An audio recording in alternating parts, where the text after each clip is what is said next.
Namaskara and welcome to BIC Talks, a podcast brought to you by Bangalore International Centre, where we present conversations that move, inform, and encourage discourse.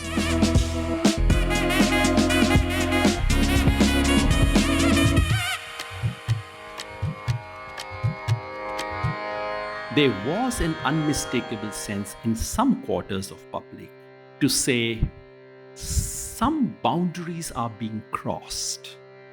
As a villager in UP told me, I asked him, so Modi ji wants a third term. Tisri panchvarshiya maang rahe hain. That's the term in UP. Panchvarshiya is for the term. What do you think? Instead of talking about Mr. Modi, he answered to me, he said, जब गांव में हम किसी को पहली बार सरपंच बनाते हैं वो डर के काम करता है सीधा, दूसरी बार बना दें तो वो थोड़ा 2 नंबर का सीख जाता है, तीसरी बार बना दें तो सर के ऊपर चढ़ के डंडा चला. The mandate for the 2024 Lok Sabha elections was claimed as a victory by both the Bharatiya Janata Party-led NDA alliance and the Indian National Congress's India alliance. Though the BJP's overwhelming majority in the Lok Sabha was reduced, the return of Prime Minister Narendra Modi for a third consecutive term was seen as a major victory by his supporters. The Indian National Congress, which is the leading component of the India bloc, nearly doubled the seats it captured, although it could not gain power in Delhi. The India Alliance's challenge to the NDA government has been lauded by its supporters because the 2024 elections were not considered to be a level playing field. Working with this premise, psephologist and activist Yogendra Yadav and journalist Dr. Vasu H.V. will be in conversation with Vikhar Ahmed, a journalist with Frontline News magazine. This episode is adapted from an event that took place in the Bangalore International Centre in July of 2024. How do we think about the election that has just been concluded? One way, a conservative, normal way would be to say, look, here is a government that has had 2 terms. Getting the third term is tough for any government in the world. And if the incumbent has managed to get a third term, maybe with less than a majority, maybe with some coalition partners, that's not a small achievement. The government has got a message. Message would introduce the required course correction, and all is well, all is normal. Nothing can be farther from truth in the case of this election. And I want to persuade you through a series of 6 propositions. First, that this was not an election. That might sound strange. A normal election is about choosing a new government. This is not what the election was all about.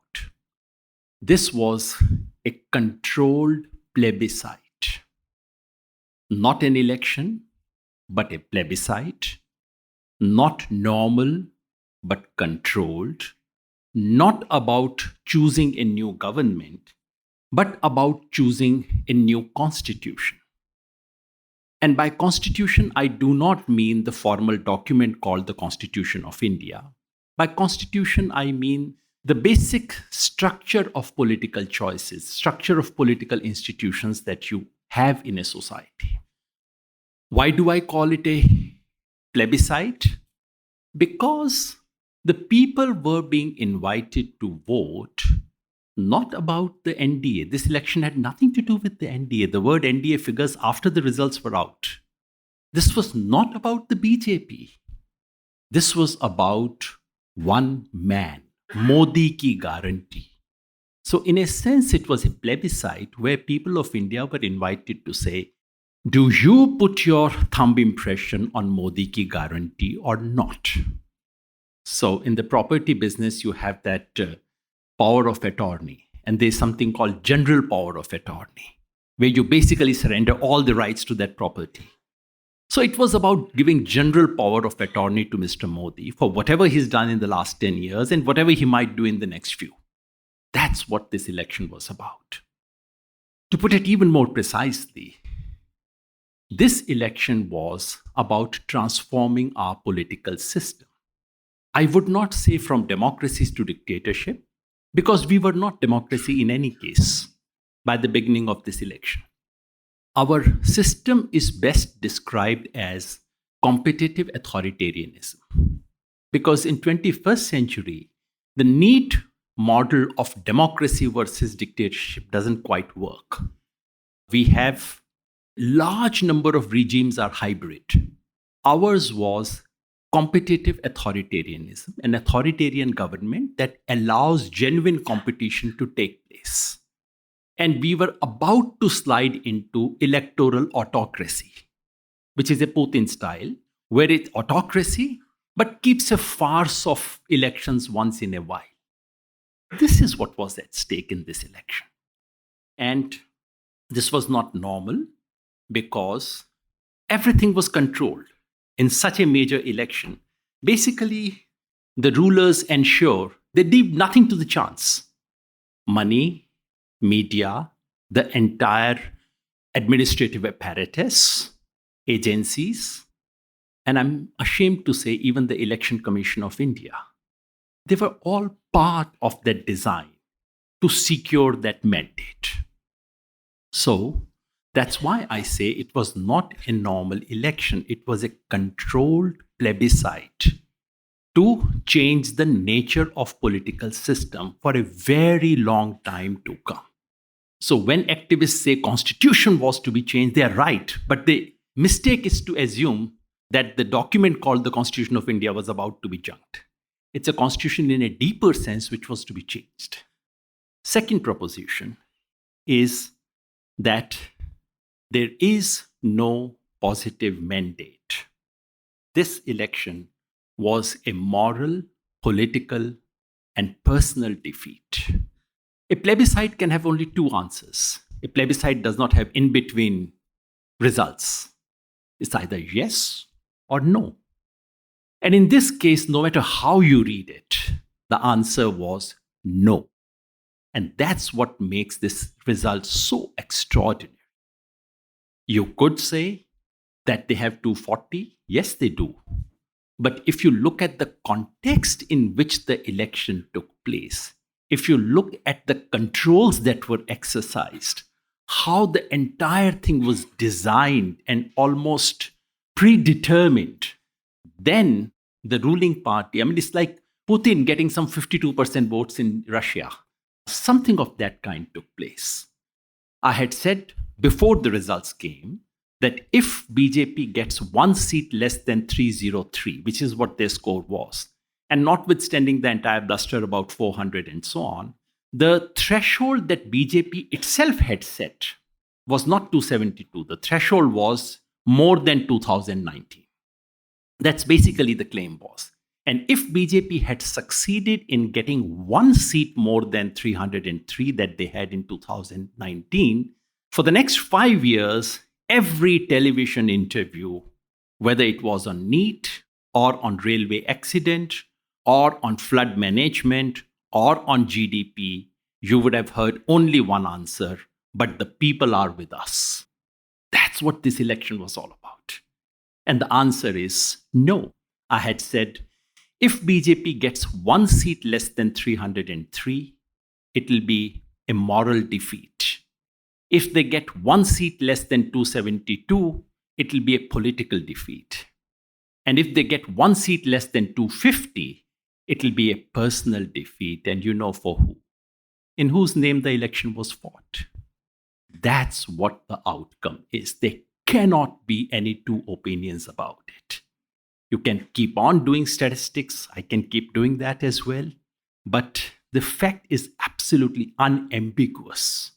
This is what has generated so much of hope. This is what has injected so much of oxygen in the air. Third proposition. This was not a routine vote on incumbent government, but an indirect vote on constitution, democracy, and secularism. This is a very complicated question.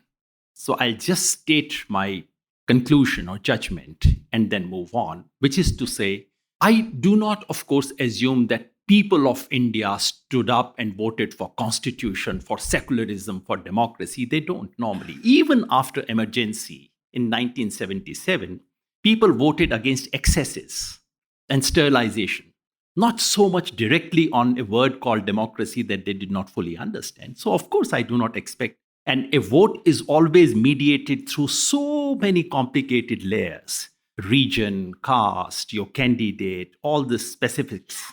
But through all that, the fact is that consideration of democracy did matter. The opinion polls are right to say that Mr. Modi was popular, is popular, way ahead of anyone else, yes. But the critical thing was that people said, Mr. Modi's name is not enough for me to now cast my vote. I will think about the representative. I will think about my livelihood issues. I will think about what's happening in my area, etc., so on and so forth. On democracy, there was an unmistakable sense in some quarters of public to say some boundaries are being crossed. As a villager in UP told me, I asked him, so Modi ji wants a third term. तीसरी पंचवर्षीय मांग रहे हैं. That's the term in UP. पंचवर्षीय is for the term. What do you think? Instead of talking about Mr. Modi, he answered to me. He said, जब गांव में हम किसी को पहली बार सरपंच बनाते हैं, वो डर के काम करता है, सीधा. दूसरी बार बना दें तो वो थोड़ा 2 नंबर का सीख जाता है. तीसरी बार बना दें तो सर के ऊपर चढ़ के डंडा चलाता है. There was that unmistakable sense in the way people voted. On secularism, it would be a mistake to think that the people have turned secular, that all the poison and communalism has disappeared. No, of course not. And it did not disappear in Karnataka either when Congress won. But people said, well, this cannot be the decisive consideration on which I vote. You've made a temple, thank you very much. People actually approved of the temple most of the time. They had no problems, unlike people like me and many here, in the Prime Minister going and inaugurating a temple. But they were not willing to vote on that basis. Constitution was not directly a question for most people. They don't even understand. But among certain sections of Dalits, there was a clear sense that whatever little security that we have obtained in the last few decades, that is about to be taken away.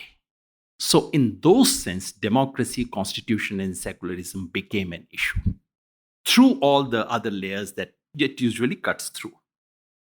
Fourth, it is not quite a return to democratic politics yet. Hope is a very treacherous thing. We can, especially if it comes after such a long time, we can entertain ourselves with all kinds of hopes, illusions, dreams. Just look at what's happened in the last 1 month. Lynching is very much on. Hate speech, very much on. Bulldozers, more active than before. It's not that we've had a dramatic change. And one thing that has not changed is the character of the regime. So any thought that some self-correcting mechanisms of democracy are in place, regime has learned lessons, we would have moderation, nothing of that kind. If anything, we could probably look at a more repressive regime, a regime out to prove that no, we are not weak. So we're not back to democratic politics yet. And I would not forget the fact that BJP has actually become stronger in some parts of the country. We must not forget that wherever BJP has become stronger, it is because BJP has come up as the challenger. BJP has actually picked up anti-establishment votes in Kerala, Tamil Nadu, Andhra Pradesh, Odisha, even in some ways Telangana. BJP is the anti-establishment party, challenger, and just that thing. So, but the fact is that BJP has got deeper. As an aside, I must say that this comforts me in one sense, that BJP has developed vested interests in South India. Because in democracy, ideals, principles are good things, but vested interests are the purest guarantee. So BJP developing some hopes of getting seats in Tamil Nadu is good news for India. Less trouble for India in future. Less chances of delimitation being imposed now on South India. But otherwise, in terms of challenge, we must not think that we are back to democratic politics. Fifth, there is hope as long as we realize what that hope is and what it is not. I see many of my friends getting very excited about Yogi versus Maurya in UP, about RSS versus BJP. Nothing is going to come out of it, at least nothing positive. I see a lot of hopes being put on TDP and JDU and BJP's allies putting some brakes on the BJP. I'm not saying that there is absolutely no effect. Yes, there would be. And yes, if the government were to do something very anti-federal and anti-South India, then TDP has no option but to apply brakes for their sheer existence. Otherwise, I really do not think the allies are going to put much brakes on this government. Allies management is an old game in India, and there are many ways of managing your allies, some of which cannot be discussed here. They're reasonably good at it. I do not expect much to come from institutions either. BJP is very much in control. State structures, state power, state institutions are very much under their thumb. I do not expect things to change dramatically overnight. Not from bureaucracy, certainly. What do I put my hopes on? One, on the fact that opposition has found voice. That's a major thing, and you could see that in the parliament session. More than that, in the fact that people's movements have found voice, that we can actually see protest. I said something similar 2 days ago at the Asian College of Journalism. And in case you are active on social media, you would have noticed that there has been demand for my arrest for having said so.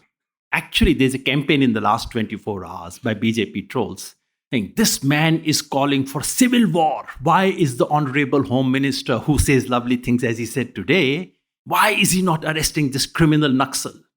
That's the campaign on social media.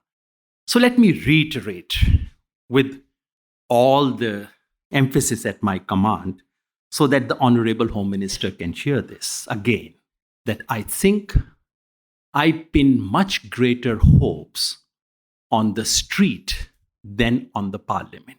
Hindi has a much better expression. संसद से ऊंची है सड़क और लोकतंत्र सड़क पे बचता है, संसद पे नहीं बचता. Ram Manohar Lohia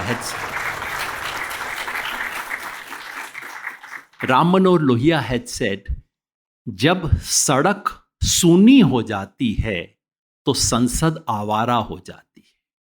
When streets are emptied of people, of protests, of movements, then legislatures, parliaments lose their way. So yes, I'm saying it with all the emphasis at my command that I put hopes more than on opposition parties. I put hope on the fact that I expect street protests, people's movements, and popular resistance of the kind that kept a bit of our hope alive in the last 5 years. Farmers' protest, anti-CA protest, protests against land acquisitions. These are the kind of things that kept our hope alive. I expect this to get stronger. And that is where my real hope is. Sixth and the last point is that the way forward is not simple. The idea that we are looking at the beginning of the end of the Modi regime is too simple an idea. One thing we can be sure is that Mr. Modi will not simply watch the meltdown of his regime like Manmohan Singh did. He will do something about it. Legal, illegal, constitutional, unconstitutional, moral or immoral, these things hardly matter. We should see a lot of action and contestation. There are two paths. One way that many of us think is that, therefore, what we need to do is to strengthen, invigorate the battle for save constitution, save democracy, save the republic. I believe in this, but I have a slightly different take on it, and that is where I would end what I have to say. To my mind, the battle for saving the republic is not directly through pro-constitution, pro-democracy battle, because in India, the social constituency for battles of save constitution, save liberalism, save democracy is tiny. This will have to be done by creating a large social bloc. What is that social bloc? It is the bottom of the pyramid. Basically, BJP's electoral strategy has been to capture the top of the pyramid, which naturally belongs to the BJP in caste terms, in class terms, and to take away small slices from the bottom to manufacture a majority. Those who want to defend this republic have only one choice: to consolidate the bottom of the pyramid. It might be a harsh thing to say, but if we have some hope back in this republic, it is not because of the elite of this country. Unfortunately, the elite to which all of us sitting here belong has let this country down, not once, many times. And the hope really is in consolidating the bottom of the pyramid, creating a historic social bloc in caste terms and in class terms. A coalition of farmers, workers, Dalit, Adivasi, OBC, minority. And this bottom half of the pyramid is not 50% of our population. It's well over 80% of our population. That is what needs to be consolidated. In other words, the battle for recovery of republic or reclaiming the republic has to become a radical battle for social reorganization of this country. It's a great challenge. It's a great opportunity. I had said that we are at the moment in a no man's land. India's first republic, which began on 26th of January 1950, has come to an end. We may like it, we may not like it. It came to an end around 2019 or somewhere about that. The BJP had almost ensured that the second republic would be inaugurated in this month. It would be a de facto Hindu Rashtra electoral autocracy. That did not happen. Slide has been halted, not reversed. We do not yet know what the Second Republic of India will be like. That makes this such a critical moment in history for all of us to put in every ounce of energy. I see many people of my generation here in the audience with some gray hair. Can I say something? Our generation has let this country down. We are criminals. The country that you and I inherited was a poor country, but that country did not celebrate lynching. That country did not garland rapists. That country did not issue genocide threat from public platforms. And if this is happening in our lifetime, it is because we were busy in building our careers. We did not do what was needed. Now is the time to recover. Now is the time to build a second republic, a republic which is more true to the promise of our constitution. Thank you. I think all of you will agree when I say that through the campaign, Professor Yadav's very gracious, very sagacious, very thoughtful analysis kept us all sane in a way. I think a lot of us followed his multiple video interviews closely. Whenever we needed a respite from the cacophony of mainstream media who were pretty much functioning like IPL cheerleaders, perhaps, I'd like to think that Dr. Vasu did something similar at the state level, similar to what Professor Yadav is trying to do at a national level. Dr. Vasu is doing at a state level, trying to build up a social coalition through an organization that he's robustly building called Jagruta Karnataka. Watch out for their activities. For those of you who have seen him, who read Kannada, Dr. Vasu is also an intrinsic part of edina.com. So it's great to be having this conversation with both of you. Dr. Vasu, a lot of us were surprised, even me as a journalist, even you as a surveyor, when the Congress didn't win as many seats as a lot of us expected.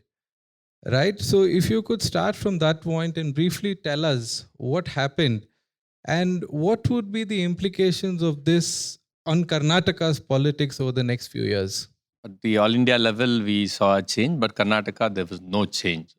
When I say no change, Karnataka has behaved the same way that it has behaved in the last 45, 50 years.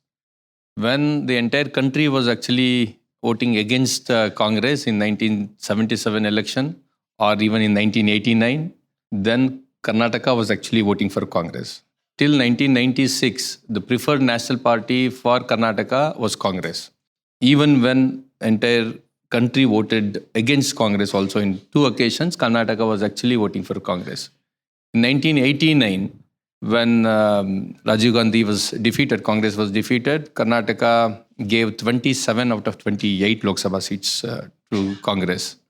But since 1996, for Karnataka, BJP is the preferred national party. BJP is increasing its vote share in every successive election. It is increasing in every election. Of course, in this election, it did not increase its vote share, but still it won comfortably. And in spite of the fact that Congress has won more than 130 seats in the recent assembly election. So BJP continues to be the preferred national party for Karnataka. This is one. Second, if you know the caste demography here, people have attributed this victory of BJP-JDS alliance to the consolidation of Vakkaligas and Lingaites, and it is only half-truth. It is true that 2/3 or more than 2/3 of Vakkaligas and Lingaites have voted in favor of NDA, but it is non-Kurba OBCs who have tilted this election. We have said this before the election when both of us discussed, and the surveys that many of us have done have clearly shown that that is the crux of the issue. I'm saying this because when Professor Yadav mentioned that consolidation of the bottom of the pyramid, yesterday we were discussing that when we say bottom of the pyramid, it is not the 50%, it is the 80% of the population. So that is what is called Ahinda in Karnataka, if you take it caste-wise. But when he says bottom of the pyramid, it does not mean only castes. It is also the poorer sections, or you can include lower middle class also into it. So that is not happening in Karnataka in spite of a lot of rhetoric that is being discussed around Ahinda. Who stood by the Congress? So it is basically the Muslim community. Congress owes a lot to Muslim community. In fact, there is a popular belief that Muslims vote in big numbers. That is not the case. The average voting percentage of Muslims in any constituency is less than the constituency average. But for the first time, Muslims have actually voted almost at the same level of the constituency average, and they have voted in favor of Congress, SC both right and left, and Kurubas. So these are the communities which have voted in favor of Congress. So if you are looking at what should be the future, of course, putting the party lines aside, so this is actually repeating in every election, that in the Lok Sabha you prefer different national party, but in the assembly, it was in 1978 that a 5-year full-term incumbent government was re-elected in Karnataka. In every election, the incumbent party has been voted out. So what is it showing? So basically, I think that the Karnataka needs a new kind of politics. We are building a new kind of economy. We are also into different cultures, but we are not building a new kind of politics in Karnataka. So probably Karnataka. In fact, the regional party has become subservient to the BJP. The Janata Dal Secular has joined hands with the BJP. That means there are no alternatives. It's either Congress or the BJP/NDA in Karnataka. So you are commencing building up an alternative political entity? Yes, I think a lot of things have changed in Karnataka. Bangalore has changed a lot. And they've seen the last 30, 40 years, Bangalore has changed a lot. Karnataka has also changed a lot. But if you ask me, how do you explain the personality of Bangalore? I think you cannot explain it. Mysore has a personality, Mangalore has something, Gulbarga has something, Belgaum has something, but Bangalore has lost its personality. I'm not saying that I'm not, unhappy about it. But there has to be some new personality for Bangalore which is not being built. In the same way, A sentiment of an old Bangalorean. no, I'm not an old Bangalorean. I'm from a village and I'm not a chauvinist of old Bangalore culture. But there's something new that should be built here and a new kind of politics has to be built in Karnataka. I think Karnataka is giving that repeated signals in every election and there's no such party which is able to do that. So at the national level, people have voted for BJP for the same reason. But in every assembly election, they're doing this experiment of throwing out the incumbent. Professor Yadav, I'm an alumnus of ACJ, so I was very happy that you went to ACJ and delivered that long, detailed lecture. This is a summary. So, taking off from this and that, where do we go from here, Professor Yadav? In your prescription, you suggested two important components. One is in the political arena and one is in the non-political arena, in the streets and the people's movement.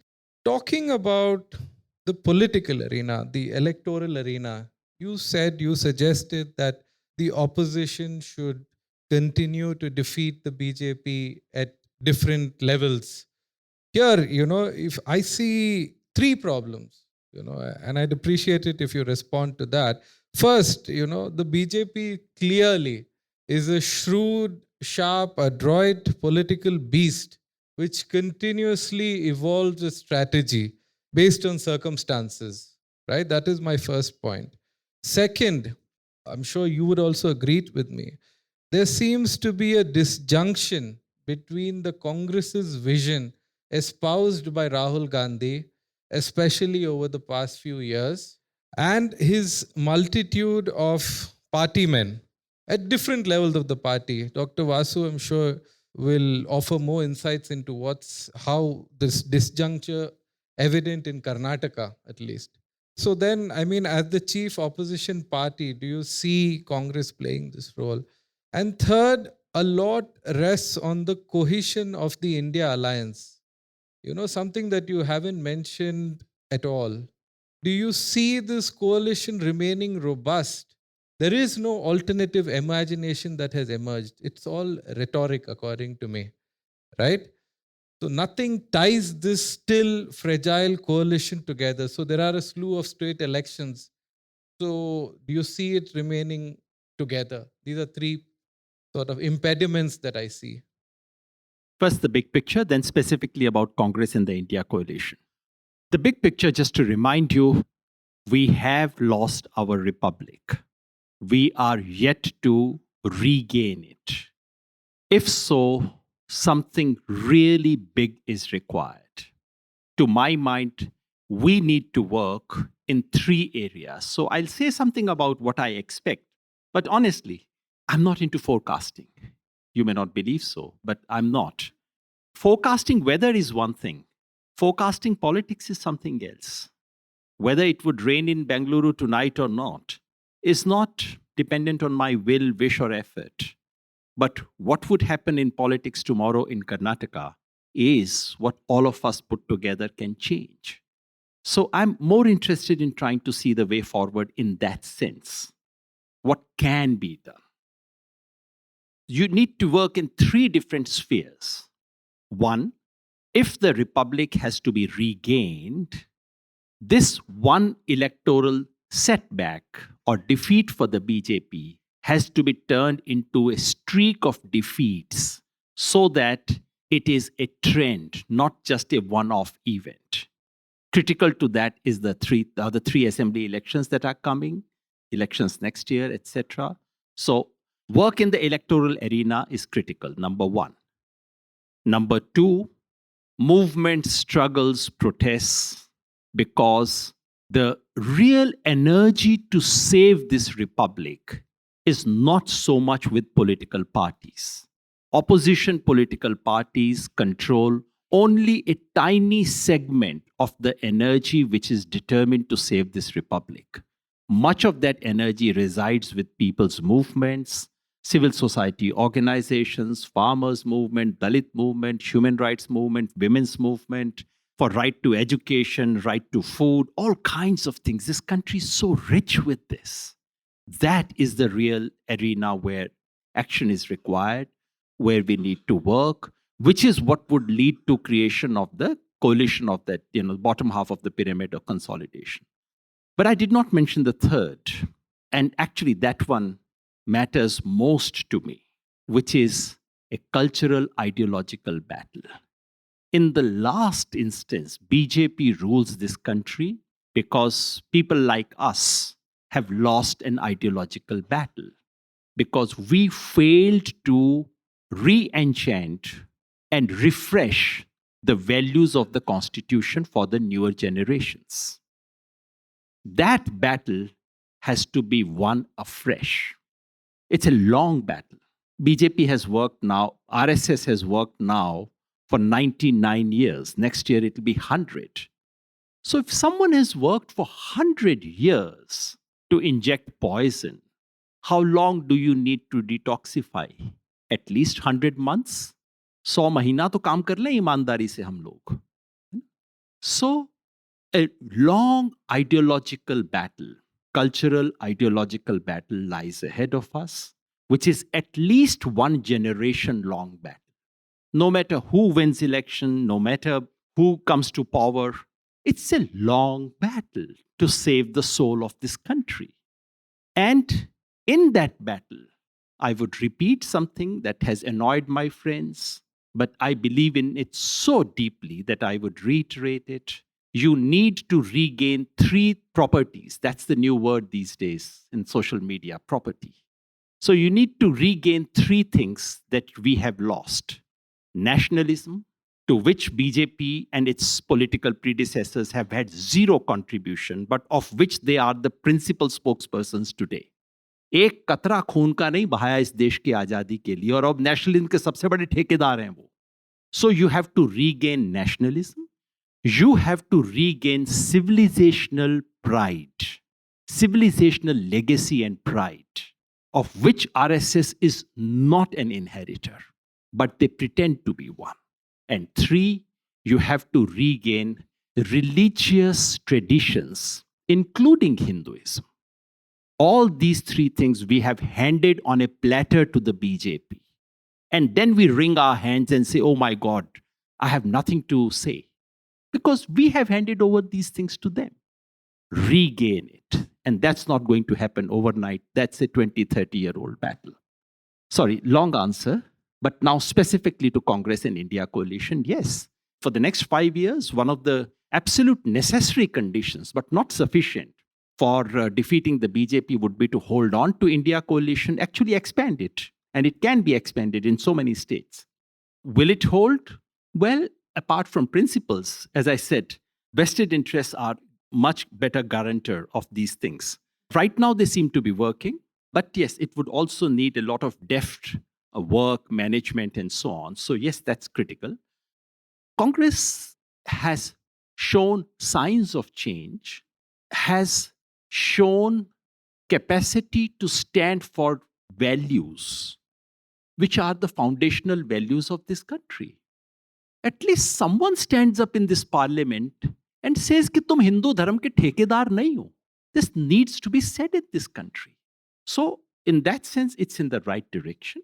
But Congress has reached where it has reached at the low point that it did because of years and years of internal decay. And I do not expect an overnight transformation. But yes, Congress today bears principal responsibility for reclaiming the republic, apart from other opposition parties, because it's an opposition party with a national footprint and an opposition party that has, it's not just the largest opposition party, and a certain counter ideology. Therefore, Congress bears principal responsibility. And yes, it also is a carrier of hope. And being a carrier of hope, this is enormous responsibility. So I would not just sit and speculate as to what will happen. I can only say what should happen. I'm not as sanguine as you are, because especially when it comes to the notion of waging this sustained cultural, ideological battle, I think certain aspects of our civilizational heritage have been polluted. I mean, the legacy has been polluted to the extent that to revive it itself is a great challenge. But we'll come back to that. Dr. Vasu, I'd like your comment on this. Can I just say, I completely agree with you. It's a great challenge. It's not going to happen overnight. My point is that there is no alternative imagination. Even with the India alliance, in terms of its economic vision, let's say, Rahul Gandhi's vision and what is happening in Congress states there is a great disjuncture. What is happening in various opposition ruled states, there is a great disjuncture. In terms of its social vision, we have Congress itself that pervade, that encourage soft Hindutva for a long period of time was quiet. So that's why I say I'm not sanguine. I mean, Rahul Gandhi is one outlier. To overhaul the Congress itself is a great challenge. Absolutely. It's a very fair criticism. As yet, we do not know what India coalition stands for in terms of economic policy, in terms of social policy, in terms of everything else. And that's a fair expectation. So in that sense, while we have every reason to celebrate what has happened, I personally think they underperformed. They could have done much better. Yes, as a country, we need to know what does our opposition stand for? And indeed, what does the Congress party stand for? The only concession I would give to them, to the entire opposition, is when you do not know whether your candidate would next morning be your candidate or would be sitting in BJP's gari, whether your bank account tomorrow morning is your own bank account or not, then I wouldn't ask these big questions for some time. At least that's why I did not ask this. But now is the moment to ask those questions. Because the condition under which the opposition has fought this election is an extraordinary. I mean, this is no election. Now, look at what happened in Surat. You got such reports from panchayat elections of Bihar. कि unanimous हो गया, उसको उठा के ले गए candidate को, election ही नहीं होने दिया. This is happening in parliamentary elections of this country. So, I mean, in that context, so I that much of give I would give them. But yes, this is the moment to ask the kind of questions you are asking. Dr. Vasu, to you, you've seen this disjuncture at the state level. Like, for example, one sort of egregious, prominent example would be the caste census. Let's say, I mean, Rahul Gandhi says we need the caste census. Siddaramaiah says we need the caste census. He does it in 2015. And then he's sitting on it. It's been 10 years, 9 years. This is the 9th year after he's done it. For various excuses, flimsy excuses that we all know are not valid. So now he has the report. Why is he not tabling it? Because of opposition from his fellow partymen, dominant caste partymen, Lingayats and Vokaligas. So there is this great contradiction within the Congress. I'd like your comments on this. Yeah, that is definitely there. For example, in Madhya Pradesh also, when Rahul Gandhi went there during assembly elections many a times, and in each public meeting, he spoke about caste census. And Kamal Nath, their chief ministerial candidate, did not mention even once. And Kamal Nath is a Brahmin, and the chief minister who was fighting the election from BJP said is an OBC. So these are some contradictions, but my hope is not on the Congress alone, but on the Karnataka's people. It is not just about Karnataka's people, but take, for example, Uttar Pradesh. Both of us who are sitting here, myself and Yogendraji, exactly a year back, there was a meeting in which Yogendraji asked people from Uttar Pradesh in that meeting that how many seats will come down for BJP in the next parliament election. People in that meeting said BJP will get 4 or 5 more. But much before, during second or third phase of election, Yogendraji went to Uttar Pradesh and he said, people are speaking about Tanashahi also. So it is in Uttar Pradesh where people had already left hopes of actually defeating BJP. So it is not, I mean, I'm quite hopeful about this. Just before this meeting, I was speaking to you about hijab and halal issue in Karnataka. So the hijab issue, everybody out there who saw TV channels felt that entire Karnataka and Karnataka colleges are burning. That Hindu boys, the saffron-clad ABVP boys are protesting everywhere. That was not the case. It was only in 17 colleges in entire Karnataka, and in 16 colleges, it was only 15 to 20 people who are motivated from BJP, not even ABVP, who did that protest. And Karnataka actually did not like that. And even the halal, boycott halal meat call was defeated by Karnataka's people. I mean, I do agree with what Yogendraji said, that people have not voted out communalism. They did not vote for secularism in its full sense. But at the same time, they have not even voted for communalism when they brought BJP to power. But we, in our family WhatsApp groups, school classmate WhatsApp groups, we think that those 5 people who keep on arguing for genocide type of things, we think that that is the majority. No, it is not the majority. There's yet another problem in this, that people, all of us, think that there are many castes have polarized. No, all of them have not polarized.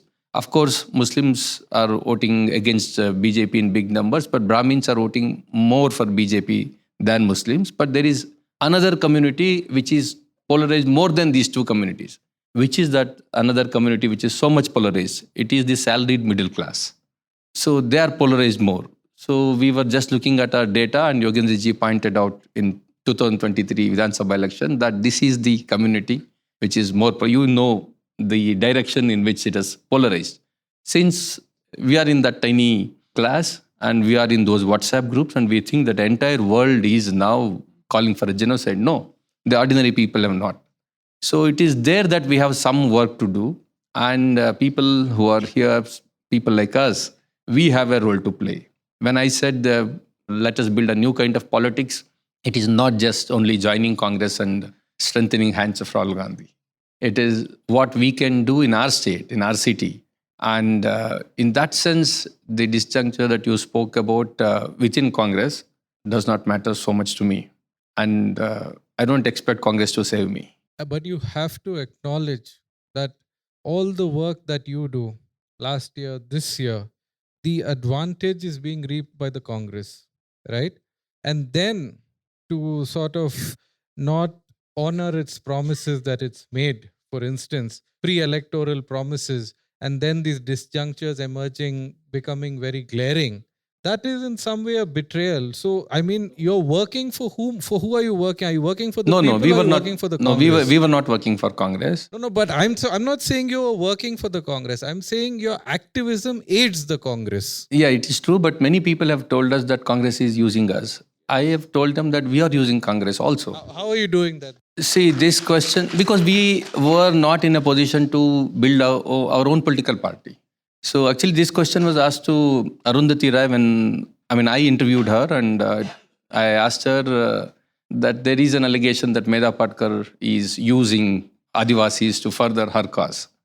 Then Arundhati Rai said that, do you think that Adivasis are so naive? Probably they are also using Medha Patkar for their own cause. Right. So it is like that. We were not in a position to build our own political party to fight and defeat BJP. So Congress is there. So that is the principal vehicle to fight out these forces. So when we are in a position to do it, why do we support Congress? It is not our job to do politics. Right? Politics, it matters a lot. Politics decides everything that we do or we don't do. Then let us get into this job. And if Congress helps us, and if we can use Congress further, let us do that. Otherwise, let us build our own. At least in Karnataka, we should do it. That is my firm opinion, and I'm hopeful that we can do this in Karnataka. We've had a few conversations over the past few months, but this is the first time I'm hearing of this. So this is great news. Indeed. I hope you will also be there with us. And all of you. Yeah, and all of you.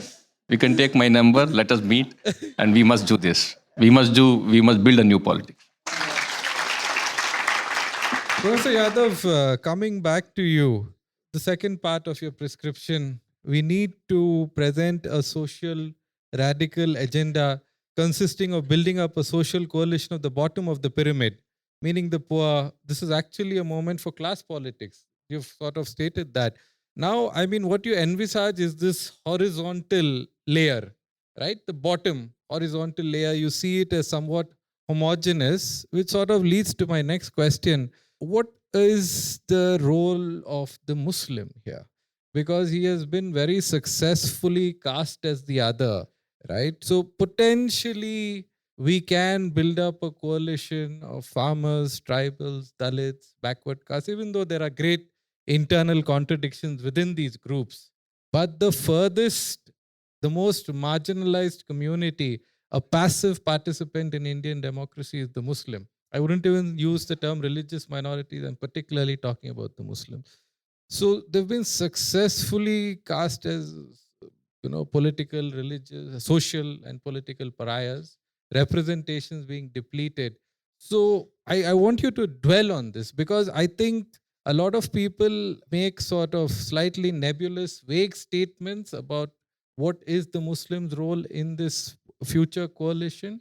But I'd like it if you give me sort of a very tangible, pointed answer, because the presence of the Muslim in this provides a reason for the BJP to cast it as, again, break it up vertically. So while you envisage a horizontal coalition, the BJP will again strike at it and, break it up horizontally. So, yeah, your response. I'll try to be as candid as I can. Point one, Muslims have been reduced to the status of second-rank citizen in this country. There is no doubt about it. CAA is a formality part of it, but even without the formality, the fact is that for 99% citizens, the Constitution of India is what the local SHO tells them it is. And that Constitution of India had changed a few years ago. For the Muslims, it did. If you go to a police station, you say your name is Ashok, you would get one kind of treatment. You say your name is Aslam, you get another treatment. And that was happening even in states which were not ruled by the BJP. So it is that extent of change which has taken place. I need not even mention lynching and bulldozer and hate crime. Just to mention the fact that the lynching that does happen on the ground is only tip of the iceberg. Because the real lynching is that what happens here. When you're walking on the street and someone is casually walking 5 steps behind you and you shudder, that is lynching. So yes, we've seen that. Yes, it has not stopped. And the truth of politics, of the status of Muslims, is closer to what someone said about the position of blacks in the US. He said something like this, that Republicans don't do anything for the blacks because they know blacks won't vote for them. Democrats don't do it because they know they will vote for them. That in many ways captures the real tragedy. And what is the way out? First of all, I would not see Muslims only as victims because they have an agency. And if anyone had any doubt, Shaheen Bagh demonstrated to the world. Just think of the situation, 2020, when no one in the world thought 1920. Just recall the kind of terror, the kind of complete control the regime had. And in that situation, for Muslim women to come and sit on the street, I think this would go down in history as one of the most heroic acts of resistance. I had the fortune of visiting at least 20 Shaheen Baghs, because Shaheen Bagh was not the name of a locality, it was a phenomena. I visited at least 20 of those. And every one of those Shaheen Baghs was being managed by a young woman or a group of young women. I do not know where they are. I really want to go and meet them, but they cannot be lost. Someone who has picked up a mic and has spoken to 500 people would not go back to being a normal housewife. She's there. These leaders are around. Second, Muslim community is regularly, routinely producing extraordinary leaders. The trouble is that they are not the political leaders of Muslim community. And for that, mainstream politics of this country is responsible. Because mainstream politics of this country, and I'm not naming specific parties, they would not allow a social leader of a leader of Muslim community to become a political leader of their own party. So first of all, I think we must recognize that the solution, part of the solution is already there with the Muslim community. The trouble is that the door and opportunities have been blocked. And it's not just a recent story. I think we should be honest to ourselves. It's some decades ago that most political parties of this country stopped giving tickets to Muslims in areas where there were not overwhelming presence.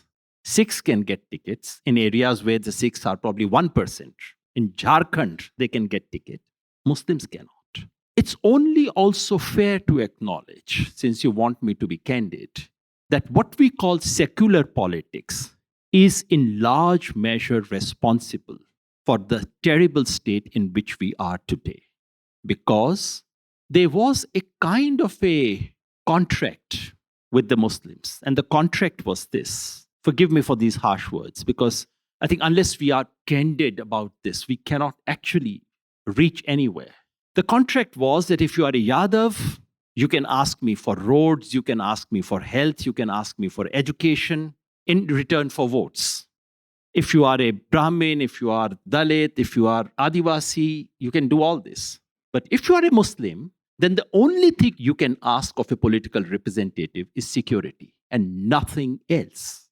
This was the unholy contract. मैं तुम्हें security दूंगा और कुछ मत मांगो मुझसे. And just in case you started feeling secure, suddenly some riot will take place in your city and you would again come back running to me for security. This is what secular politics did to Muslims. This is why we are where we are today. I think we must accept this truth. And while, as I said, there is a lot of initiative, leadership, developments, transformations taking place within the Muslim community, which is no monolith. There are Muslim communities. Lots of things are happening. But this opening of the door, which is closed for them, for that the majority community has to take responsibility. Because that is why the gates have been closed for them. And the difficulty is that, and I hold all of us responsible for that. Ask an ordinary Hindu of this country about secularism. Every ordinary Hindu believes that secularism is a concession, perhaps an over-concession given to Muslims of this country. It does not strike them that they themselves could be a minority. That every citizen of this country is a minority in one sense or the other is a thought that never crosses the minds of anyone. If I'm from Northeast living in Bangalore, whatever my religion, I'm a minority. If I'm a Tilakdhari Hindu from Bihar working in Mumbai, I'm a minority. Just think about it for a moment. Is there any single person in this country who is not a minority, either in religious or in caste or in linguistic ethnic terms, either at the national level or at the state level or in their city or in their mohalla? Not one. This is a thought we have not been able to take to ordinary people. And therefore, the idea of secularism has become merely an idea of somehow pandering to Muslims. And since I've mentioned the word pandering, let us also honestly acknowledge one more guilt of secular politics. It did pander to Muslim clergy, not to Muslims. About this appeasement business, there was an appeasement of the Muslim clergy at the cost of Muslims. This is the truth. This secular politics is responsible for all these things. Today we can blame BJP, but who controlled this country in 1950s, 60s, 70s, 80s? This is what has brought us here. All this needs to be rethought. All this needs to be reworked. There's a long way. That's why I'm saying this is a very long battle. But we just have a foothold right now, and thank God we have foothold. I totally agree with the problem statement that you made about Muslims, and I'm one of the persons who has been arguing for political representation for Muslims. But I urge you and other friends to look at the solution in a different way. Don't consider Muslims as the only victims of political representation. Most of the Muslim MLAs and MPs in this country, they represent Muslim community because they have won from Muslim majority constituencies. But tell me 5 or 10 Dalit MLAs or MPs who represent Dalit community. They don't, because there's nothing like Dalit majority assembly or parliament constituencies. To give you an example, when I interviewed Mr. Mallikarjun Kharge for Gauri Lankesh magazine, I asked him that you were 7-time MLA from Gurmitkal, and when delimitation happened and reservation changed, at that time you were KPCC president and supposedly the chief minister candidate. But Gurmitkal was not reserved constituency then. So you switched over to Chitapur. So why did it happen? So an SC leader of his stature could not continue in the same constituency since it has become a general constituency now. He corrected me and told me that not 7 times, 8 times.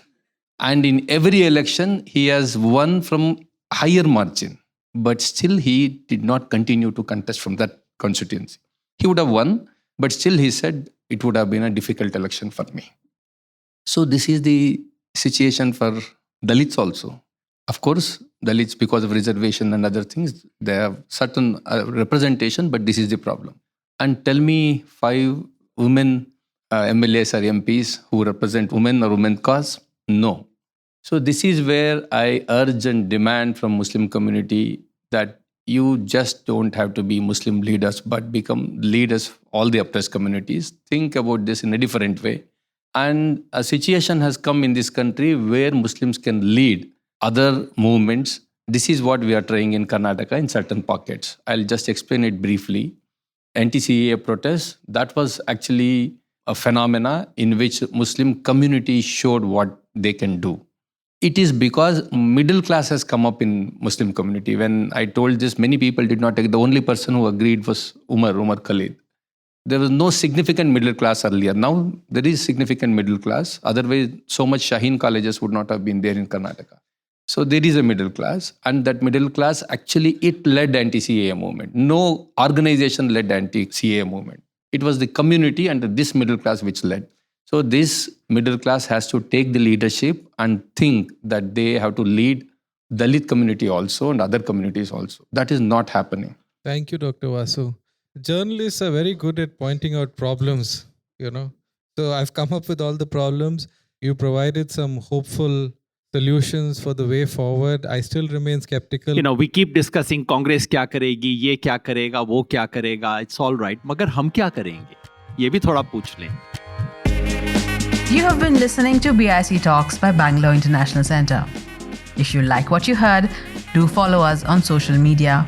Keep up with our programming by signing up for our mailer on the website or leave us a review or rating on Apple Podcasts or iTunes. The crew that makes these podcasts possible is Gaurav Krishna and Ishan Gupta on sound supervision and production, with support from S. Sarunaraj and Raghu Tenkaila.